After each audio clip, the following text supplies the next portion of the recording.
I'm Chris Gherardini, CEO of the company. I've been in the industry for about 30 plus years.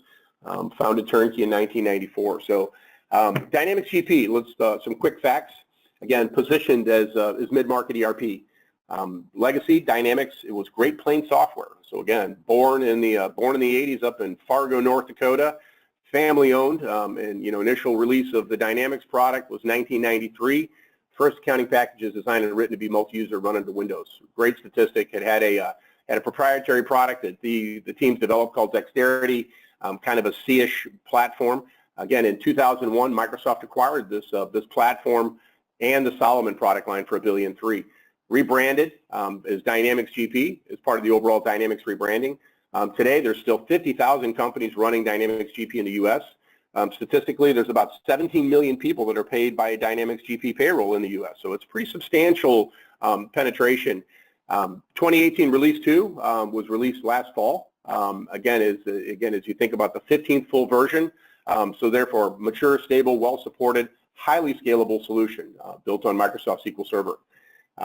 Dynamics continues to augment the core solution in feature sets to ensure GP plugs into the Microsoft Cloud.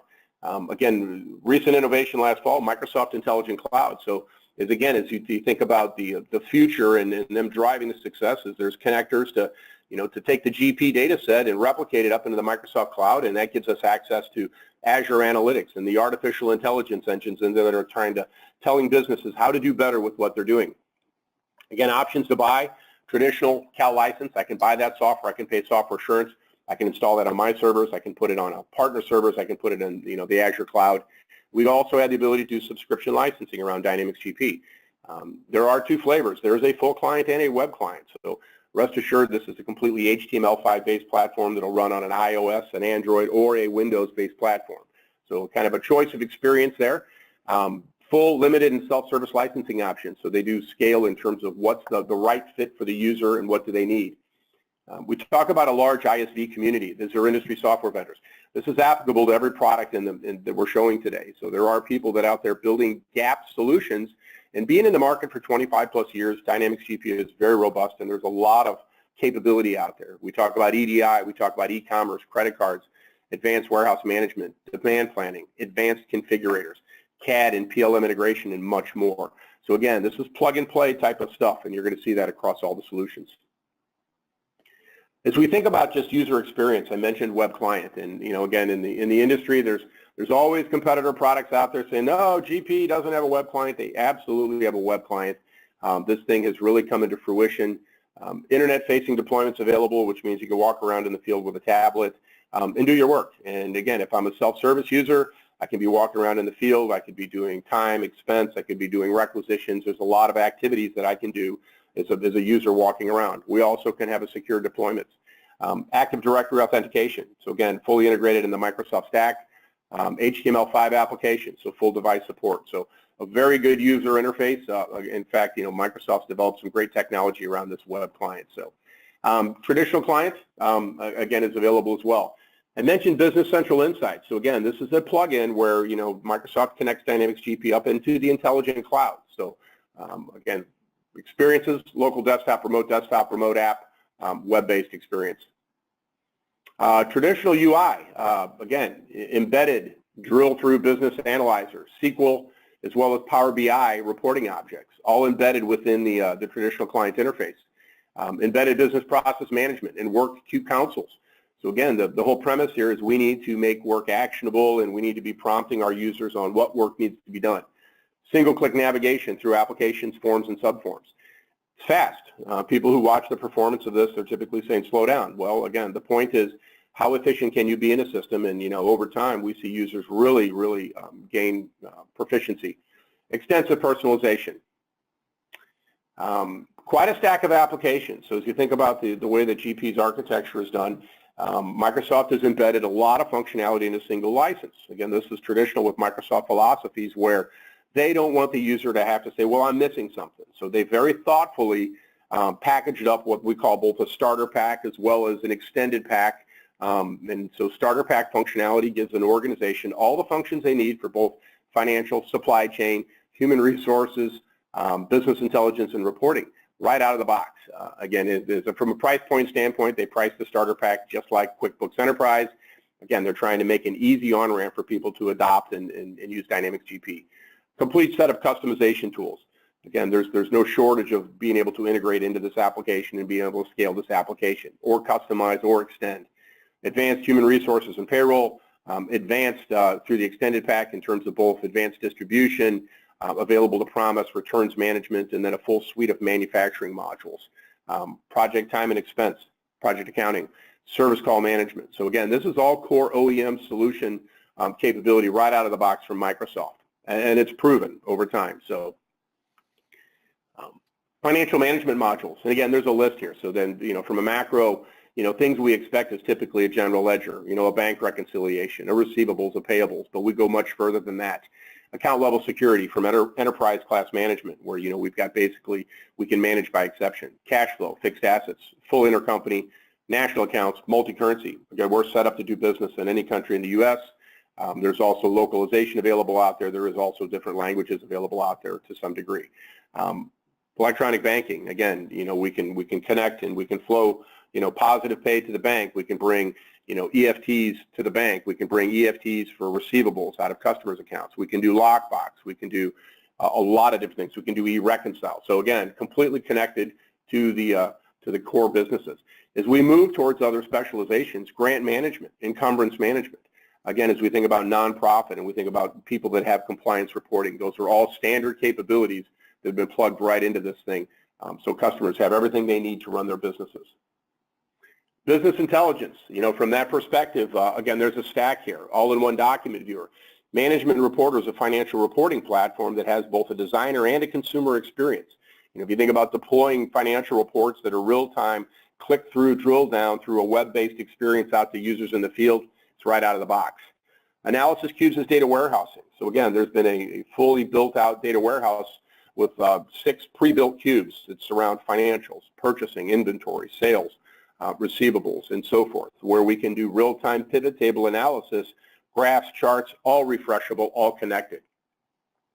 Refreshable Excel reports. Again, out of the box, Microsoft provides 200 connected reports. So as you think about the user experience, can I sit into Excel and be refreshing and having my workloads showing up there? And that's a different user experience and it's a different license. Even the Smart List Designer, as we look at the thought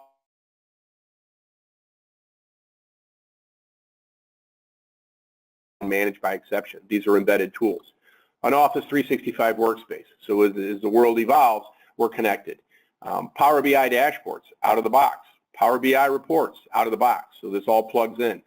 SQL Server report packs, about 120. These are those cool reports and gauges and dashes and, again, subscription-based, where now I'm not having to be in a client experience. I've got a browser-based experience with reporting, whether I'm consuming those on my mobile phone, on a tablet, or through a full client experience. Quite a stack.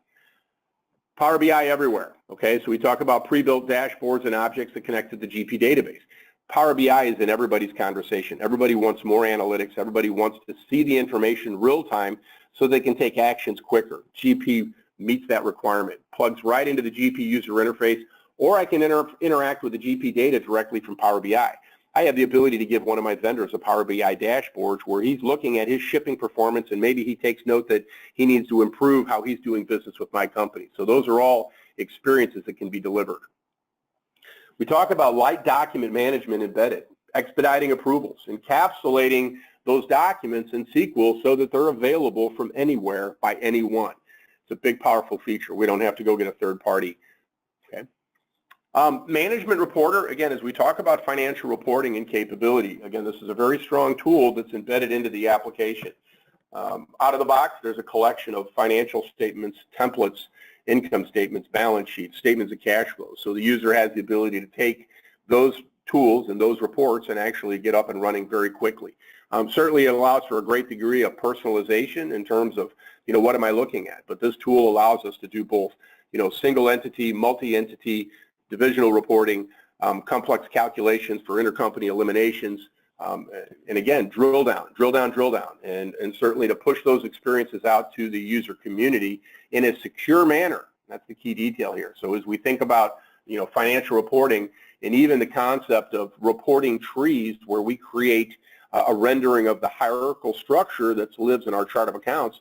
And moreover, I can assign security within the tree at the node. So I'm not exceptions producing reports. Well, I have to produce a report for Bobby because he can only see Division A.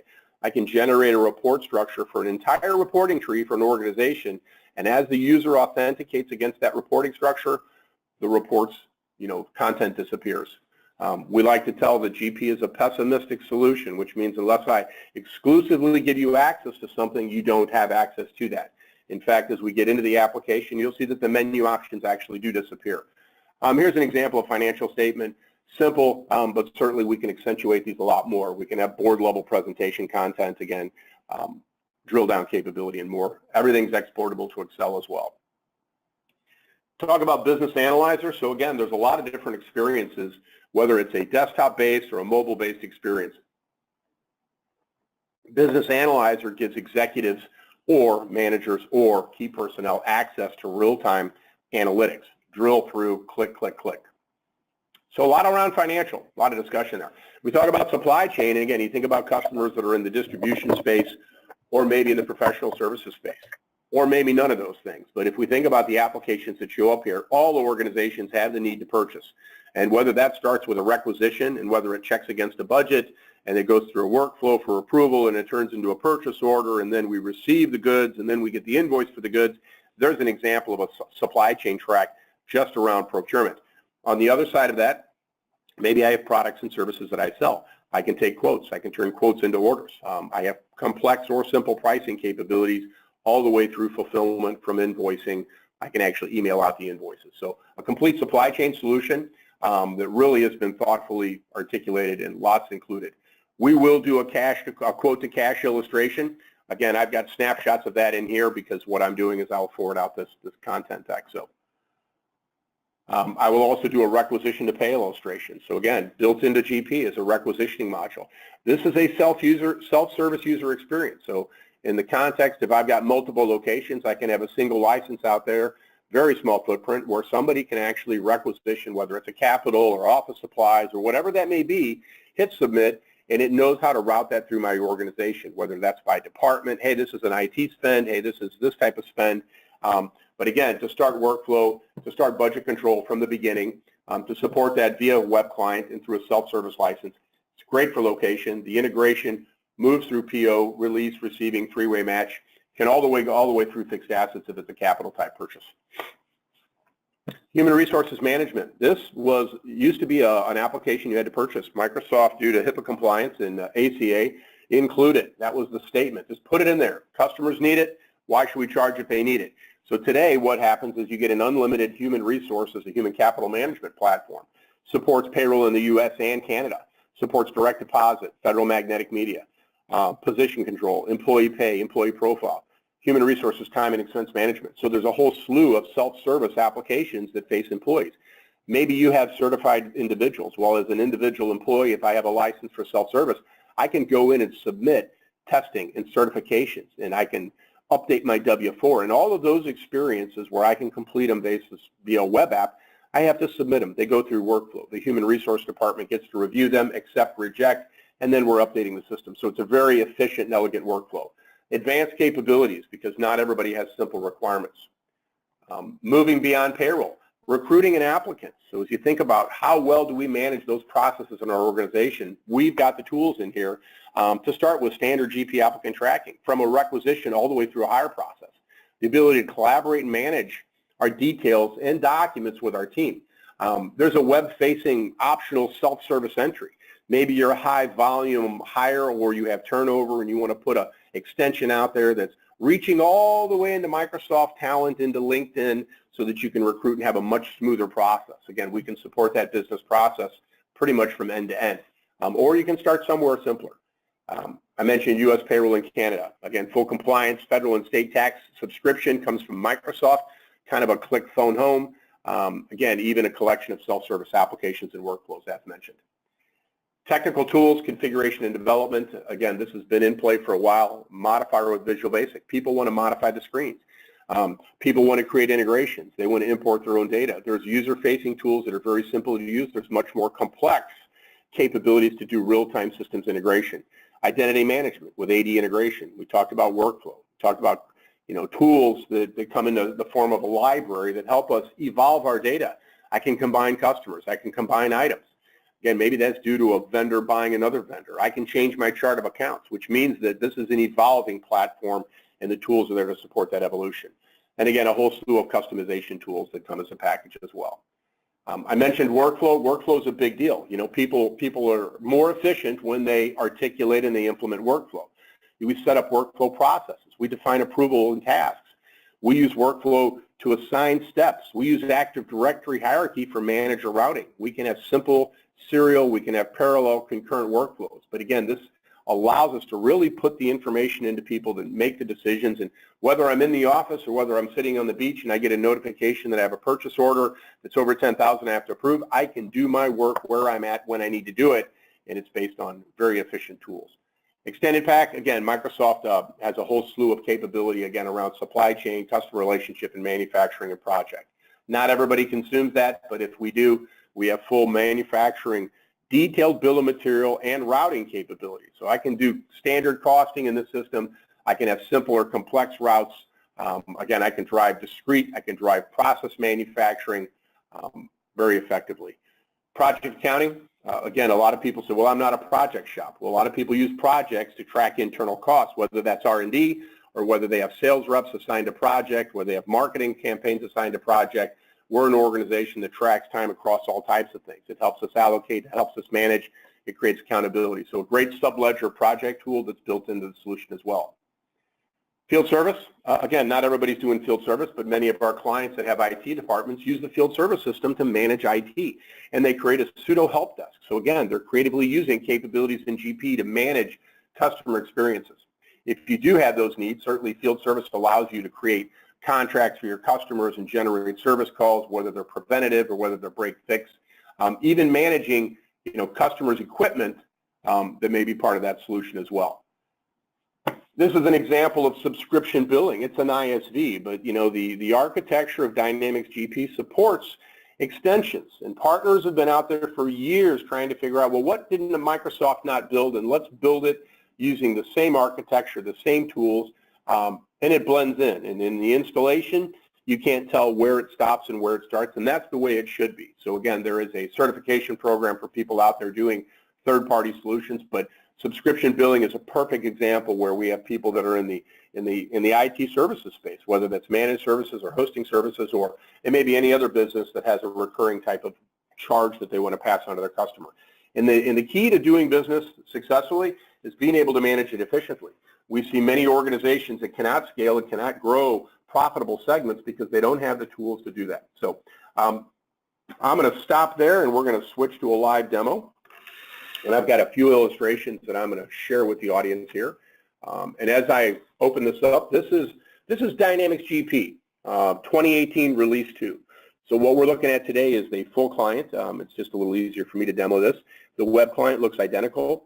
Like I said, have confidence that there's no trickery going on here. But as I look at the Dynamics GP interface, and I want to just start with a little bit of a navigation overview, very clean, very configurable as we think about the user's experience. And the home page is an action pane, and really the goal here is to drive work. As we take a look, as this is very configurable, and I don't have everything turned on, and certainly when a user comes into the world here, as they begin to configure this, they may be turning on the business analyzer. They may be picking the specific reports they need. Maybe procurement is part of my job. I don't have Power BI embedded. I could turn Power BI on and embed that. So different behaviors, different configuration, again, different layouts and so forth. So as we begin the personalization, and I'm going to keep it pretty simple today, but one of the things is I added procurement. Wow, I can see that I've got a requisition out here. So this is an example of it presenting work for me to do. There's a lot of other things that can be done in here. We can drag and drop. There's click-through behavior. Other parts of the navigation that I'll just point out, traditional menus. These have been here for 30 years. And if we go back to where did the word cards come from, in the DOS version of Dynamics GP, Great Plains Software, it was Rolodex cards back in the early 80s. And part of the reason they preserve this is the navigation. As the user interface has evolved, the users have continuity. They can always find a menu. I always know where to go and set up a new customer. It's right there. But there's other ways to get at that customer maintenance window as well. So the traditional menus don't go away, and they're categorized just as you would imagine: transactions, inquiries, reports, and cards. As I mentioned, security. These menu options disappear if you don't have rights to that. I'm in here as a power user, so certainly I can see everything. Toolbar. We also have the ability to configure the toolbar in here and add quick links, meaning, hey, I do sales orders all the time. Well, I want a one-touch click, and I'm in doing a sales order. Okay. Other navigation along the left here. Navigation panes. And if you think about what happens as I move through this, I click on sales. I've got access to every menu. Well, I can make these large. I can see these. I can drag them and drop them, move them around as needed. I can minimize and so forth. But I also get some different experiences as we look across the left here. I get access to all my reporting assets.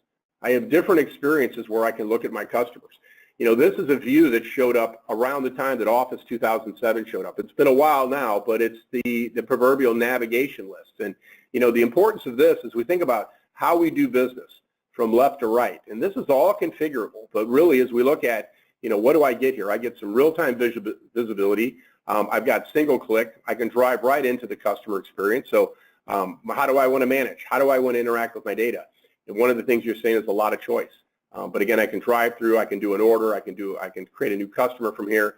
If I move and maybe I want to go look at the sales order example of here. One of the things that shows up here is this is another way to process work. And queues and favorites and concepts where I'm lifting work to be done. And if I click on an order, all of a sudden I have different actions. And it knows what actions are doable and which ones aren't. But if I'm in fulfillment and I'm sitting on the dock and I'm trying to work from left to right, then I'm going to create a workflow pane that fits my guy out there in the field. But the degree of personalization is extensive. And, you know, great, what can I do here? I can come in here and say, oh, I want to set up a filter. Well, let's just set it. And what is it? The date, maybe it's the document type is, how about an order? Great, let's get a list of all of our orders here. So I click that, apply, and just that quick, I am looking at just orders. Well, great, maybe I want to save that as a favorite. Okay, save as, you know, sales orders, you know, order demo. And so just that easy, I've been able to save that personalization, and now it's a favorite in my list. So conceptually, I can have lots of favorites. They're queues. They're work to be done. I can create those for others. This is a simple example, whether I'm managing a list of sales orders or whether I'm in purchasing and I'm managing a list of purchase order transactions. We're trying to elevate the work to the person that needs to be done. So again, navigation lists, home pages, and so forth. Another concept on the home page that I want to talk about is reminders. And this is very important. So we talk about this home page, it refreshes. It's presenting data right now, which means somebody else could do something that all of a sudden it shows up in my to-do list. Here's one right here I like, and this is, you know, whether I represent these to-do lists as a stack of paper or as just a queue like this, but customers over the credit limit. And so what this click does is brings me into a list of work to be done. And we talk about actionable business intelligence, and that's a big deal. A lot of times people get a report, and then they have to go someplace else to do work. In this case, what it's done here for me is it's actually lifted a list of customers that are over their credit limits. And I have the ability to actually come in here and process those if that's my job. And in this example, I'm looking at Aaron Fitt. He's got 35,000. His balance is at 38. Maybe I need more information. Well, I've got a lot of go-tos here. You know, I could come in here and take a look at his payment summary, and let's see how he's been managing his account. Well, 74 days, not that great. So I've got a lot of statistical data. There's another module I can plug into this, collections management, if I need to start doing notes and keeping like that. But, you know, maybe in this context, I'm going to say, well, you know what, this guy's been a good customer. He's doing a lot of volume. You know, maybe I'm going to make a credit decision. And all this example is how I come through a work queue. Say, well, I'm going to raise his credit limit to 40,000. But I want to manage him a little bit closer, which means if he goes over 60 days by as much as $1, I want to start generating credit warnings. And this is just a simple example where, okay, I bumped up his limit. I've made that change. I'm going to go ahead and save this. And as I return to my work queue and I refresh it, what happens? I have less work to do. At the end of the day, as I resolve all the work that needs to be done, these queues will drop off of this page, okay? So really what we're trying to do is we're trying to manage by exception. As we go back to that smart list concept, it's broad, okay? Smart lists was a tool that Microsoft designed many, many years ago, and the premise was end users don't need to call IT to get data that they need to do their jobs.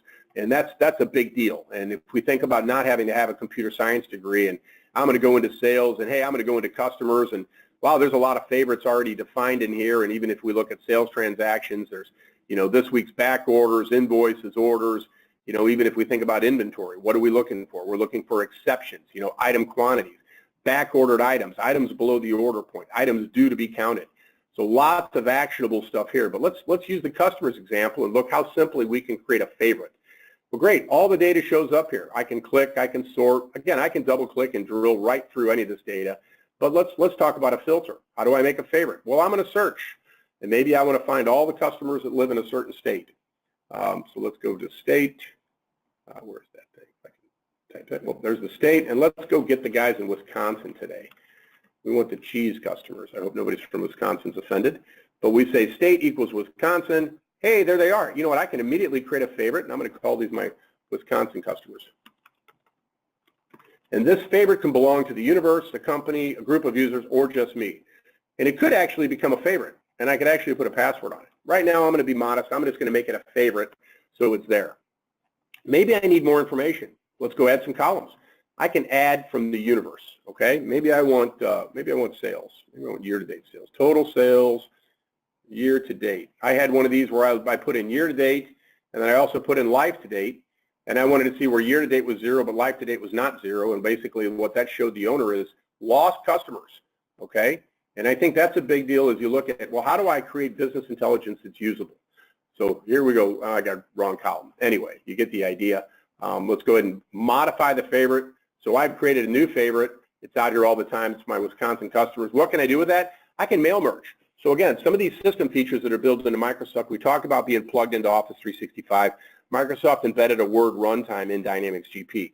That allows us to, number one, do mail merges. Number two, generate PDFs to email, and basically everything in the system here is built in a Word form. So as you think about how easy is it to customize a report, again, they've created a template tool where all the templates here are built in Microsoft Word. And if I wanted to modify my sales order blank invoice, I have the ability to modify that in Microsoft Word, import that back in. Same thing, I don't have to have my computer science degree to personalize the system. But back to the context of a list, I can mail merge. I can do a customer letter, I can do a collection letter. In the context of vendors, maybe I want to make an email and tell everybody I need a new W-9. And so we go back to our vendors, and here's my 1099 vendors. And so maybe I want to mail merge theirs and do a vendor letter and say, hey guys, it's that time of the year. Let's get an updated request for a W-9. Click, click, click. There's everybody. You know, it knows me, Chris G. And as we move through this process, away we go. Simple stuff, but really what we're talking about is how do we evolve our way of doing business and gain efficiency through some of these embedded tools, okay? And it through all this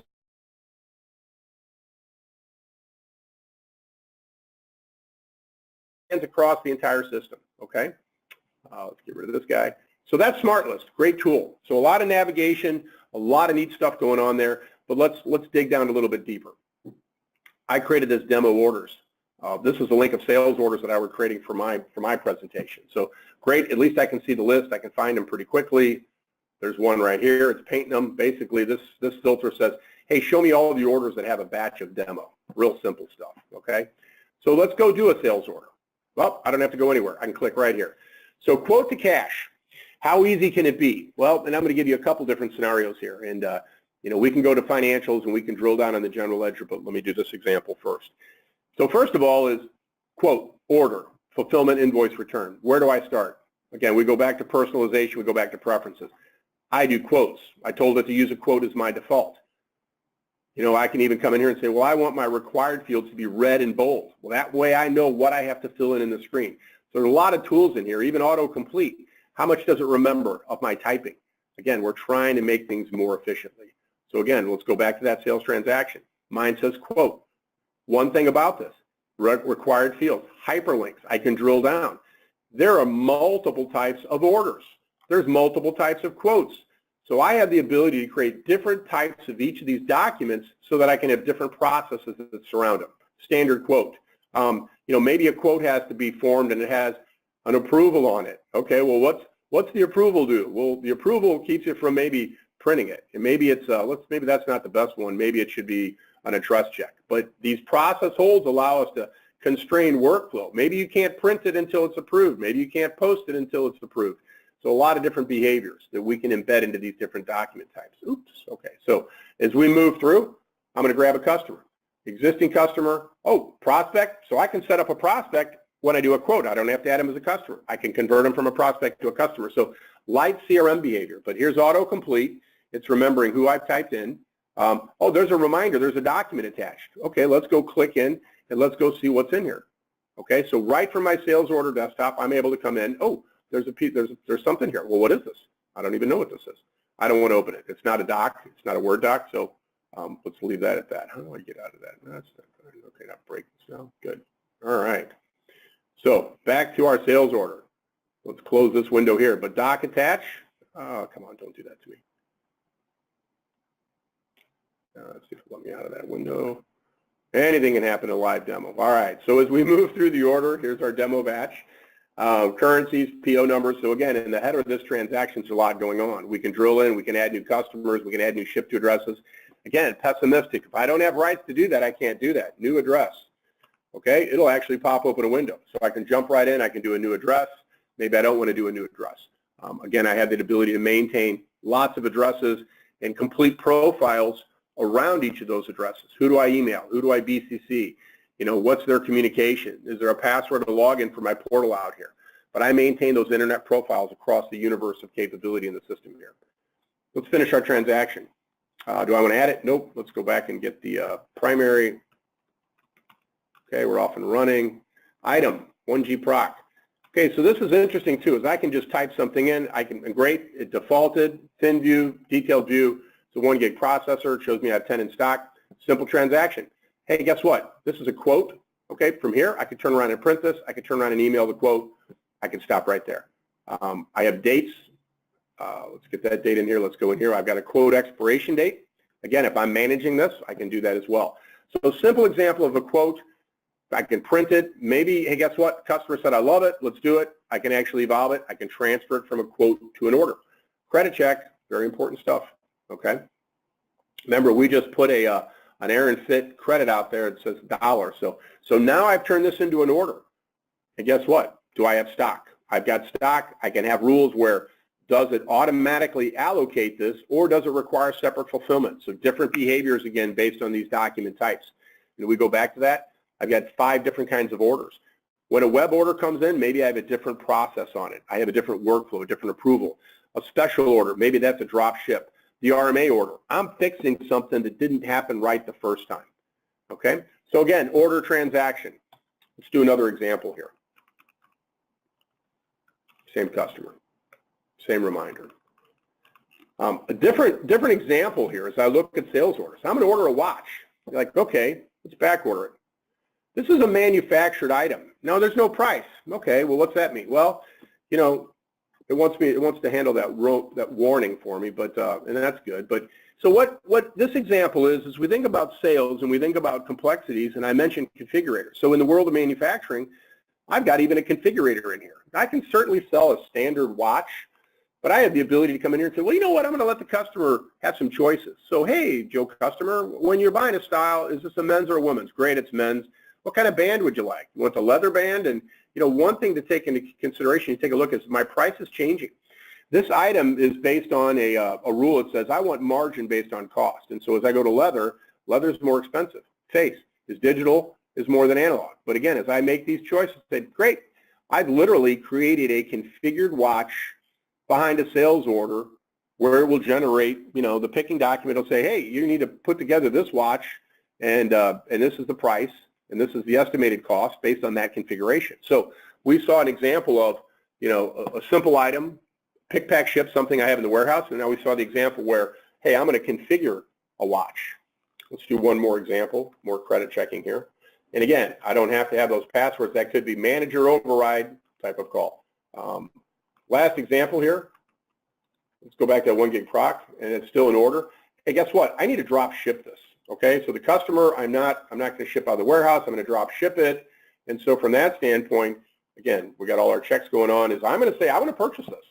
So whether I do that individually or bulk, but certainly in the world of drop ship, you know, based on my configuration, I want to come in here and say, all right, I'm going to crank this thing out. It knows the vendor. Here's the PO details. There's some notes on that vendor. Okay, you've got a document attached. It knows what I'm buying. It knows the cost. It knows who the customer is.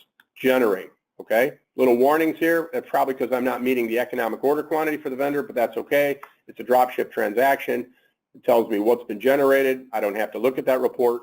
But at this point in time, this transaction's been generated and it actually created a PO to ship the product to the customer. Now let's just go take a quick look. And we're going to move kind of quickly here, but what's changed on this is now I actually see this linkage between the sales order and the purchase order. I can click on that. I can drill down.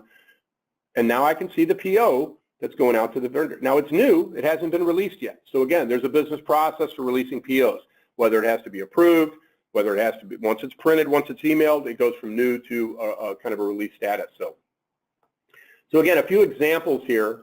If I finish the one that we started with, and I think it was it this one? No, that one. All right, click, click, click, click, click. And I'm the guy that can demo for hours, so that's it. That's the watch. Let's go get this other one. So this is the 1 gig proc, and really just to show the completions, really the flow, quote to order, order to transfer to an invoice. And so as you think about it, I'm showing you an individual transfer type of transaction where it's going to move, and so now this document is an invoice. Now one of the characteristics of GP, this little detailed arrow, shows me the continuity of documents. Hey, it started as a quote, it turned into an order, now it's an invoice. That's great. What if I had an order that I shipped 5 times off of? I would see the order and I would see all 5 invoices. So we have a concept of a master document number that really rings them all together, okay? So now that it's an invoice, it's ready to go out the door. And again, I can do these as individual or batch. Again, I could have a process configuration that when I go in and say that I picked it, it automatically turns to an invoice. So there's a lot of configuration around workflows in this particular scenario. Okay. Other things I didn't mention, I can copy. I can copy everywhere. I can copy items. I can copy orders. I can copy POs. So, you know, concepts of templates and great deals of efficiency. Customer says, I need the same order I needed last time. Great, we can copy that. Or I can set it up as a repeating order. Or maybe it's a subscription order. So a lot going on there. So, so again, a lot around sales. Again, just as I use that as a platform to demo, there's a lot of neat stuff in there in terms of system features and capabilities that you can infer. It acts that way across the entire system. You know, as I jump, and I'm going to go over to the purchasing side now, and you know, as I go to PO entry, and I could start with a requisition. In this example, let me just show the rec screen.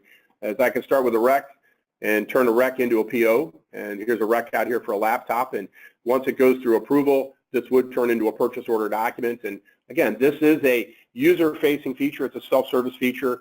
Some people use it, some people don't, but this actually has the ability to check a budget and encumber the amount of money. So if we're budget constrained and nonprofit or otherwise controlled, this is a great tool. We like it because it pushes out the request to the originator, as opposed to dealing with emails and paper that's disconnected. This creates a connected process. And as I flow through purchasing, I'm just going to zip to the end here, and hey, there's my drop ship PO. It's new. How do I release it? I print the transaction or I email it. I'm going to do an example of just a standard PO, and we'll just key one in here and we'll walk it through the process quickly. You notice there's a buyer ID. I'm going to pick a vendor here. We're going to go order that 1 gig proc. We'll bring it into our warehouse. We'll get some eaches. I'm going to get 10 of these. Yeah, so it's warning me. That's okay. I can override that. I'm going to bring them into the warehouse. Okay, and so new PO. It's new. Again, at the point where I print this. Again, let's just throw this one to the screen. We'll do a standard document. But the print process releases this. And rest assured, separation of duties is in play here, meaning that we can really peel this back and we're an operator.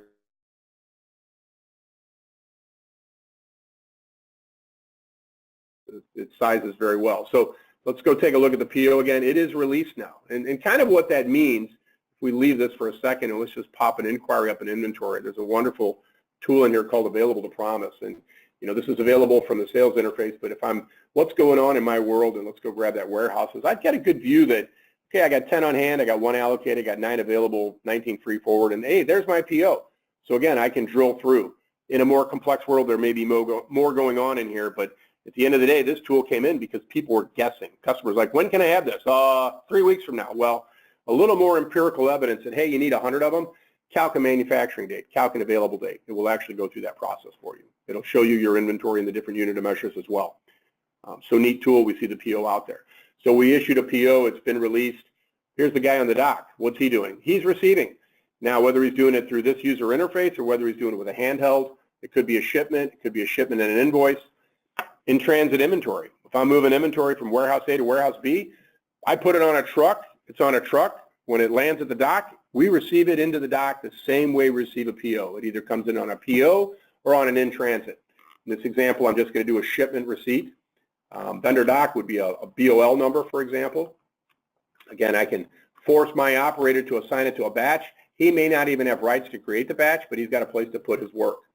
As I select a vendor, I have this auto receive capability where I want to see visibility of all the POs out there. Oh, there's the one I wanted, right there. Click, only got 9 of them. Okay, well that's fine. So I've got an open PO. I could cancel a quantity. I don't have to change cost at this point.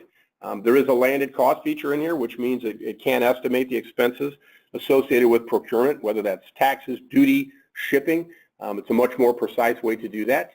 If we think about distributions, and there's a lot of general ledger, accrued purchases, real simple. It hits inventory, accrued purchases. Okay, and basically that's it. Now, I've got a batch. I'm going to take that out. I'm going to go ahead and commit this so that we can three-way match it, but typically there's batch-based processes, and we can disable these transaction-level processes. So as you hear me, configuration, configuration, configuration. What if I don't print my reports? Oh my gosh, somebody threw away all my posting journals. One of the characteristics of GP is the data model is so intact that posting journals are available for reprint at any point in time. So again, we lose no audit trail. The compliance capability on this is nails. Next step, hey, the invoice showed up. So we're going to three-way match this. This is where I'm vouchering. Okay, this is the vendor invoice. As we come through, let's go grab ACE again. And just like we had the auto receive, we've got this auto invoice capability where I can see, oh wow, look at all those POs. I'm just going to invoice this one. I could invoice multiple POs on an invoice. Look at that little truck, cute. Serial lot tracking, again, those are all things that are caught at point of receiving. Now I vouchered this. When I post this, this is over at accounts payable and ready for me to cut a check. Distributions, we're moving it from accrued AP to AP. So it's a little shift. The expense has been booked at the point where we do receivings. Okay, same thing. I can assign it to a batch, run it through a workflow, or I'm just going to post this transaction and let it hit my AP subledger. Okay, that's blank. That's all that is. Same thing. I don't need to look at these reports. People say, well, if you can print them at any time, why would you ever print them? There's a lot of arguments there. So that's done, inquiries, lots of ways to see the data. We're on the vendor side. Work, unposted, open, posted, not paid, history, paid. What's out here that's not been paid yet? A lot of stuff. I can drill through. Where's mine? Right there. I can drill back.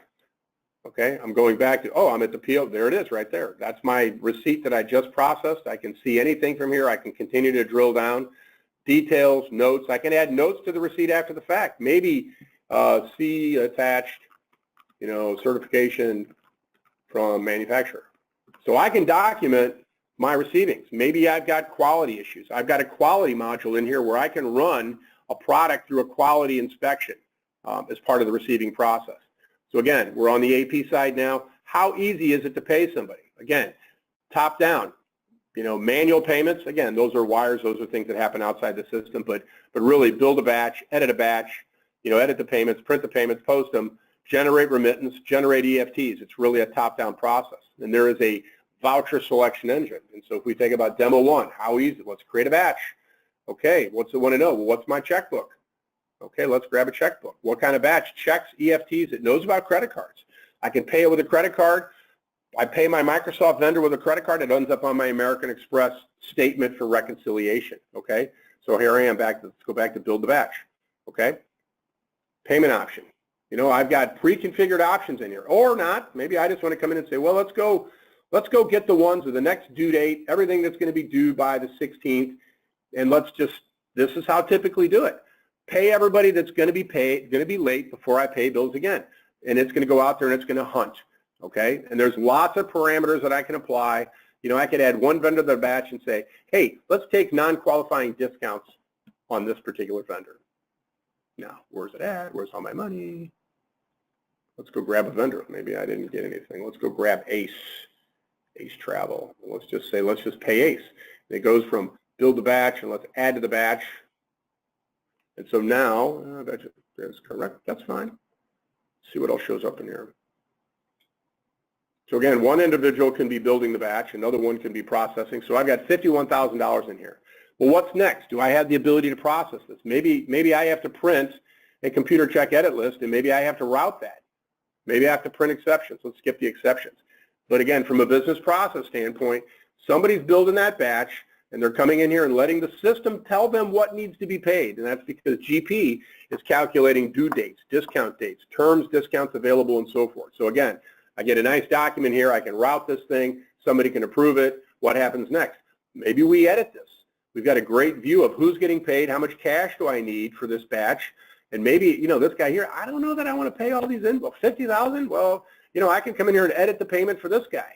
And maybe I want to go into this, okay, let's go and look at what's being applied. And maybe I want to pay $40,000 of that. Where's that invoice at?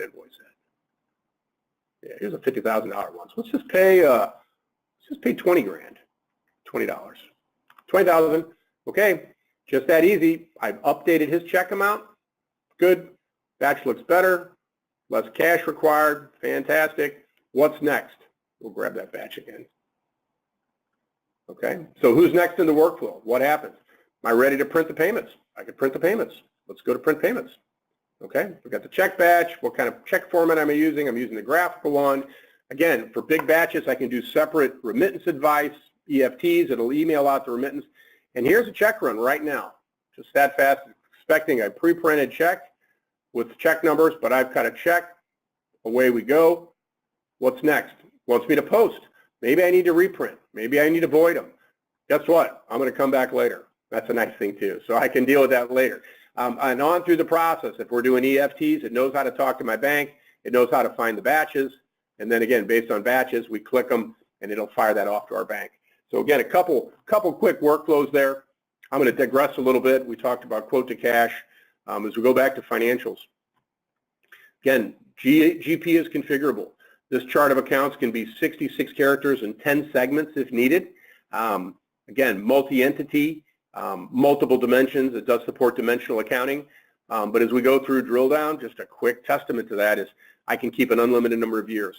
I can drive from the summary to the detail, to more detail, to the journal entry, from the journal entry to the source document, from the source document down further to the invoice that's applied. Can I sit here and click on that? Let's keep going. Let's get down to the item level. Where do I want to go? So click, click, click. You know, maybe my concern is that the general ledger distributions don't look right. Okay, well, how do I fix that? Let's go take a look.